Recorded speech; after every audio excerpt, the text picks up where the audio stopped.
과학의 기본을 이해하는 오늘이 되자. 안녕하세요, 오이과학의 루틴쌤입니다. 지금부터 63강을 여러분과 함께 시작하겠습니다.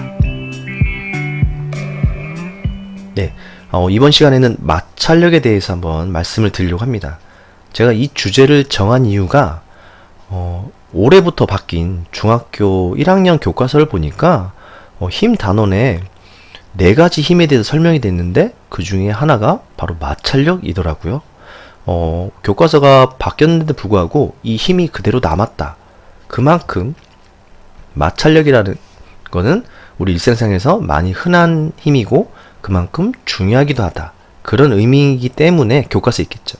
그래서 저도 이번에는 마찰력에 대해서 여러분께 조금은 쉽고 조금은 깊게 접근해보는 시간을 가지도록 하겠습니다.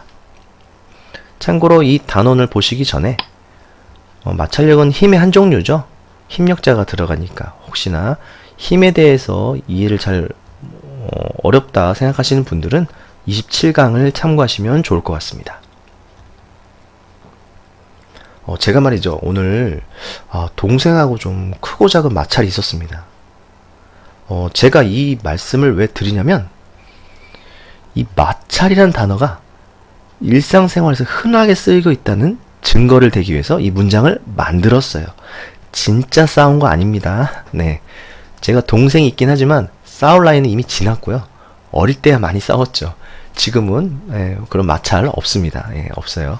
그냥 예시를 든 겁니다. 그만큼 우리는 이 단어를 어릴 때부터 평상시에 많이 들었기 때문에 여러분들은 이 단어가 쉽다고 인식을 하시는 거예요.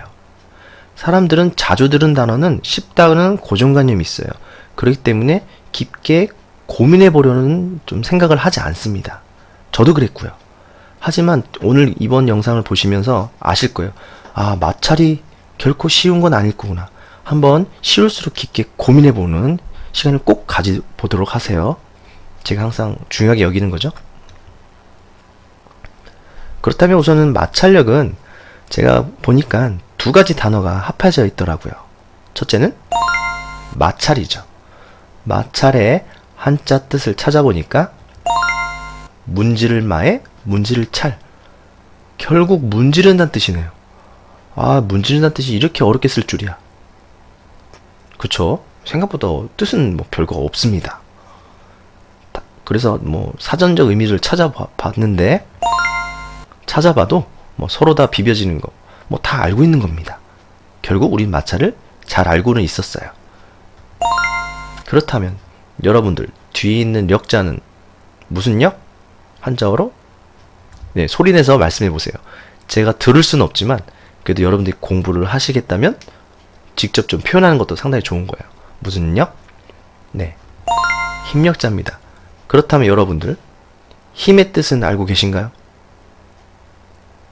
정말 알고 계신가요? 이래서 쉬울수록 깊게 고민해 보란 얘기입니다. 아마 아시는 분도 계시겠지만 모르시는 분도 있을 거예요. 말로 표현이 안 되면 모르시는 겁니다. 힘의 뜻을 찾아보면 물체 모양을 바꾸거나 운동 상태를 변화시키는 원인을 힘이라고 합니다. 즉 모양이 바뀌었다. 그럼 힘 준 거고요. 운동 상태가 바뀌었다.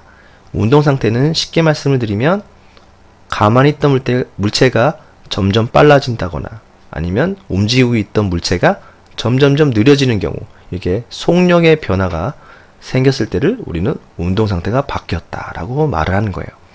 그때 우리는 힘을 주었다 말을 하는 겁니다. 자, 이렇게 마찰력이 생각보다 쉬운 것도 있지만 어려운 것도 있죠.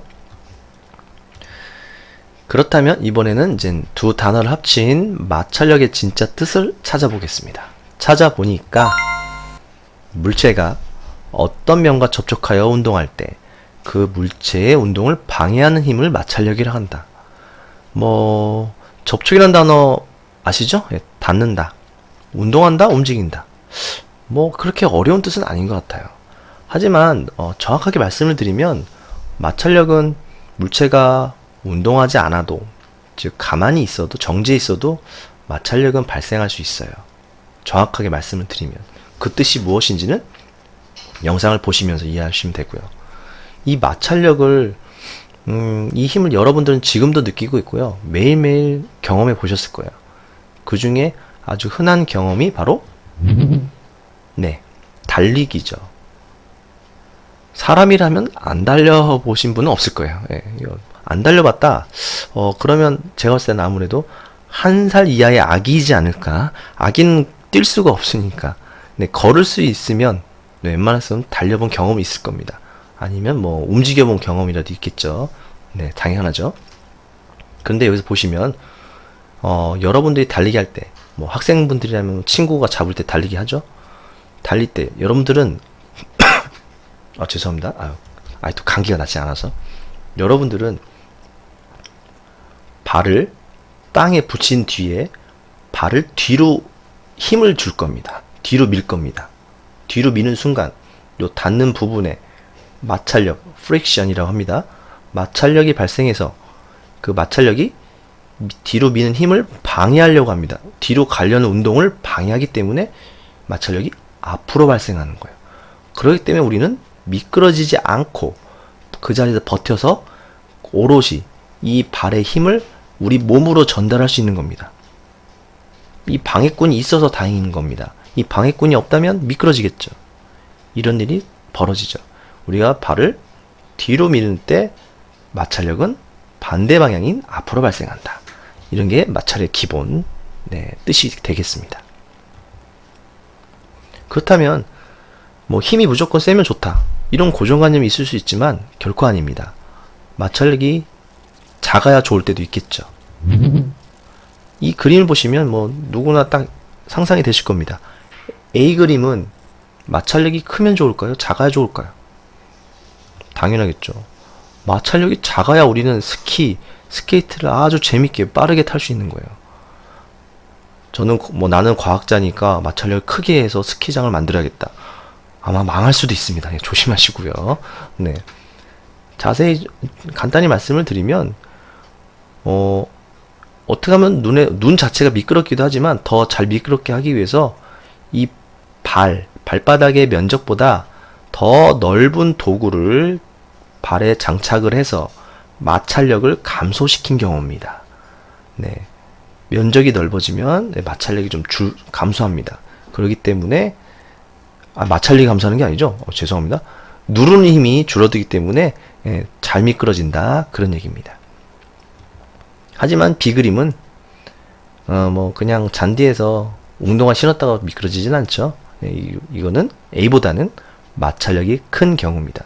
힘이 크다 작다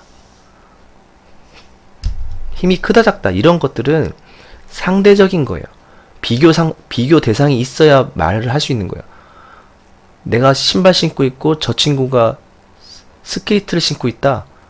지금 스케이트가 더 미끄럽죠? 그럼 제가 마찰력이 더 큰 거죠. 이렇게 비교를 할 수 있는 거지, 그냥 뭐 비교 대상도 없이 나는 마찰력이 크다 라고 과학적으로 정의를 할 수는 없는 겁니다.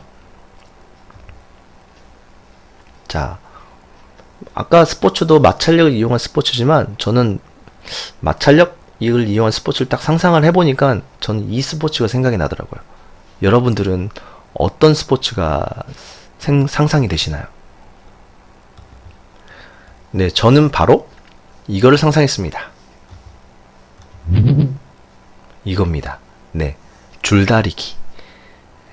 제가 옛날 사람이라 그런지 몰라도 이게 좀 생각이 나는데, 어릴 때 초등학교 때 정말 재밌게 했던 기억이 있어서 이 줄다리기를 영어로 한번 찾아봤습니다. 심심해서 영어로 한번 찾아보니까 tug of war. tug가 잡아당기란 뜻입니다. 잡아당기는 전쟁? 좀 이렇게 영어로 해석하니까 참 웃기기도 하죠. 가끔 그런 게 있어요. 그죠? 별 큰 뜻은 없는데 아무튼 이런 줄다리기가 상상이 됩니다. 여러분이 줄다리기 할 때 줄다리기 해보셨으면 누구나 당연히 이런 생각을 해보셨을 거예요. 참고로 과학을 잘 이해하시려면 경험을 많이 해보셔야 된다는 거, 책으로만 배워서는 한계가 있습니다. 여러분이 줄다리기 할 때 미끄러지지 않기 위해서 손바닥에 침을 퇴퇴 뱉어가지고 막 비벼서 줄을 잡았던 경험, 저만 있는 거 아닙니다. 그쵸? 다 해보셨을 거예요. 더러운 거 아닙니다. 예, 자, 깨끗하게. 그리고 몸을 뒤로 눕혀서 예, 상대한테 끌려가지 않기 위해서 하기도 하고, 그 다음에 가만히 버티죠. 이게 당기는 게 아니라 가만히 있습니다. 가만히 있으면 그래도 상대가 좀 잡아당기기 힘들기도 하죠. 그리고 이거 조금 뭐 편법인지 모르겠지만, 우리 어릴 때 초등학교 운동장이 대부분 흙이었어요. 지금도 흙 있는 학교가 있겠지만, 흙을 줄다리기 하기 전에 그 위치에 뒤꿈치로 땅을 막 깊이 팝니다. 뾰족하게 파가지고 거기에다가 뒤꿈치를 집어넣어서 상대가 당겨도 끌려가지 않게. 아, 이 참 나름 과학적으로 했었어요. 뭐 그때는 편법이라서 막 파면 안 된다고 막 그 상대편이 그러기도 했는데, 지금 보면 과학적이긴 하죠. 네, 이러한 여러 가지 이제 경험 중에서 요 손과 밧줄 사이에 마찰력이 없으면 미끄러지고요. 그래서 침을 퇴퇴 바른 거고, 발에 땅을 파가지고 발이 미끄러지지 않게, 이것도 마찰력을 크게 한 거죠. 여러분들이 이렇게 했다면 여러분들이 이미 과학 실험을 많이 하신 겁니다. 참고로 손바닥에 물을 묻히면 왜 안 미끄러져요? 라고 질문할 수도 있겠는데, 안 하실 수도 있지만, 물은 이 여러 가지 성질을 가지고 있는데, 그 중에 하나가 이렇게 찐득찐득한 성질, 좀 과학 단어로 얘기하면 점성이 있다고 표현합니다.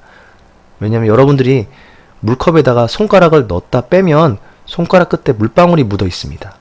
즉 물이 손가락에 붙은 겁니다. 그렇게 붙는 성질이 있기 때문에 마찰력을 좀 강화시켜준다, 그렇게 이해하시면 됩니다.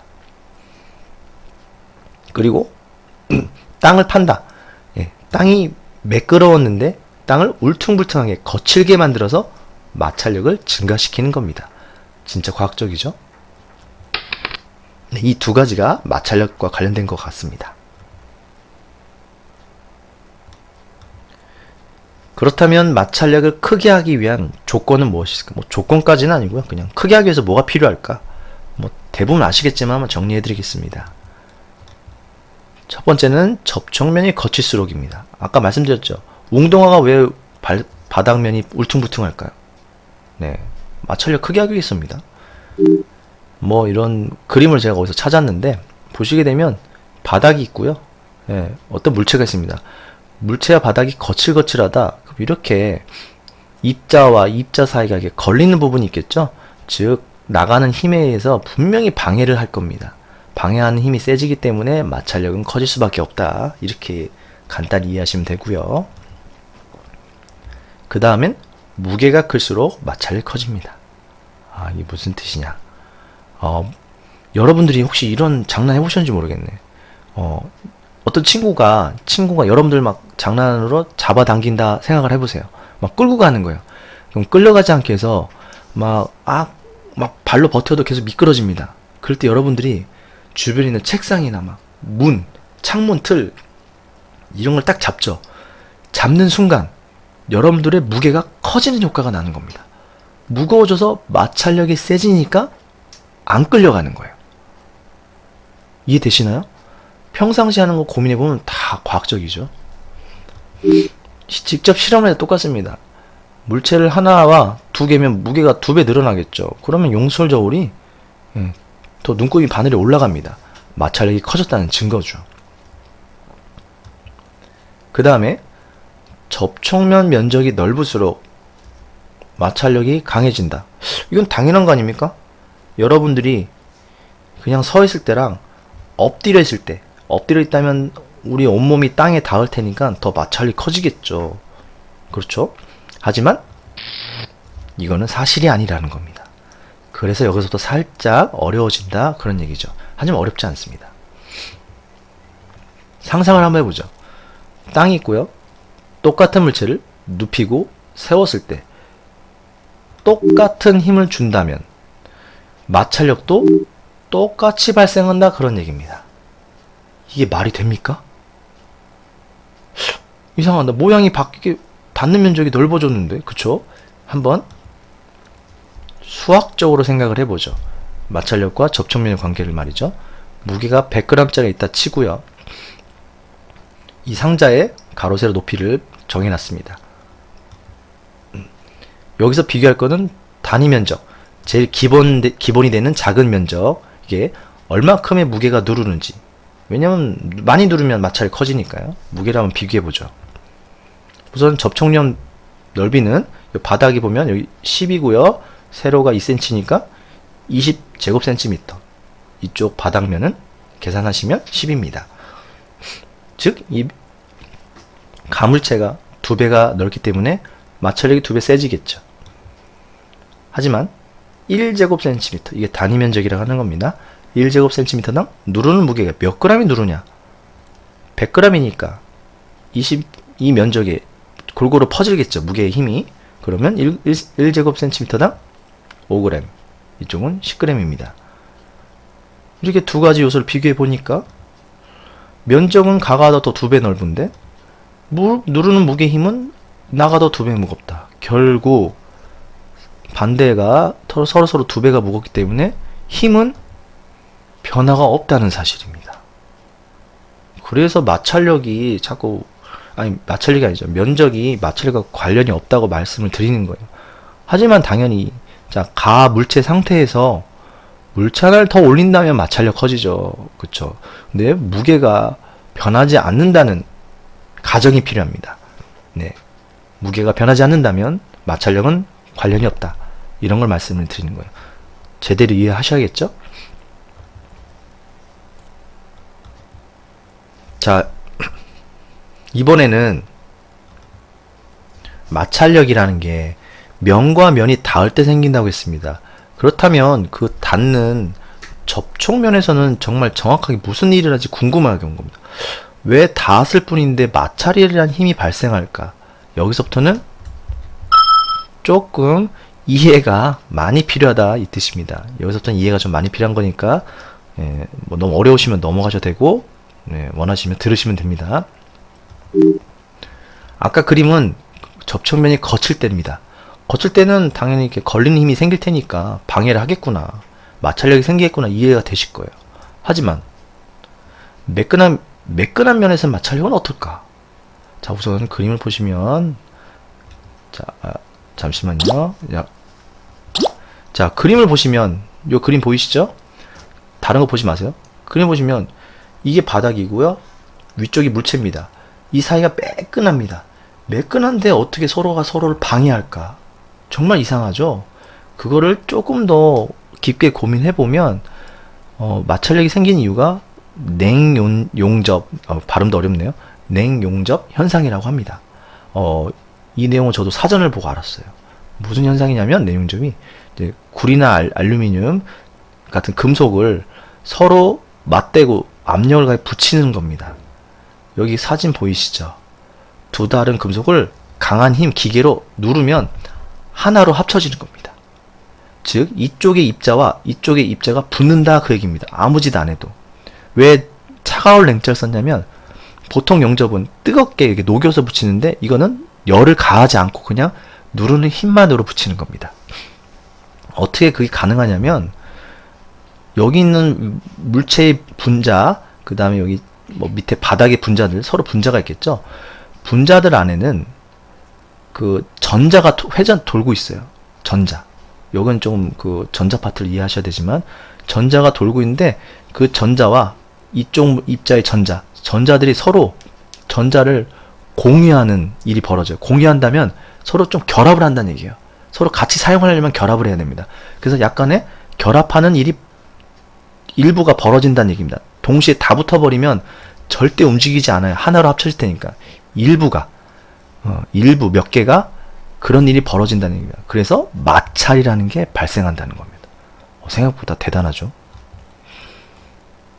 마찰력이 그렇게 쉽다고 생각하셨나요? 네. 지금 이제 요 정도까지 개념을 말씀드리겠습니다. 아직 끝나지 않았거든요.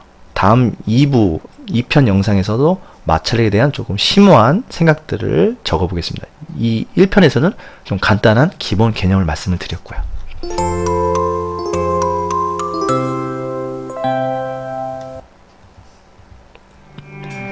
당신만의 루틴으로 과학을 공부하는 오늘이 되기를 바라겠습니다. 다음에 만나요.